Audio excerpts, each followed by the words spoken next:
আসসালামু আলাইকুম। সপ্তম শ্রেণীর শিক্ষার্থী বন্ধুরা, তোমাদেরকে ইজি লার্নিংয়ের পক্ষ থেকে স্বাগত জানাই। আজকের ভিডিওটি হচ্ছে তোমাদের ষান্মাসিক সামষ্টিক মূল্যায়ন 2024 এর সপ্তম শ্রেণীর গণিত প্রশ্ন। এখানে আমি প্রশ্নটি দিয়ে দিচ্ছি, তোমরা স্ক্রিনশট দিয়ে নাও।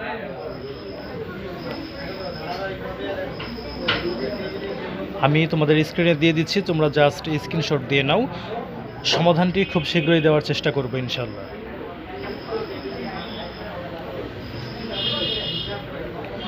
তোমরা যাতে স্ক্রিনশট দিতে পারো সেজন্য আমি তোমাদেরকে একটু বিরতি দিয়ে দিচ্ছি, মানে স্ক্রল ডাউনটা করছি এবং তোমাদের কিছুক্ষণ সময় দিচ্ছি, তোমরা যাতে স্ক্রিনশট দিয়ে নিতে পারো।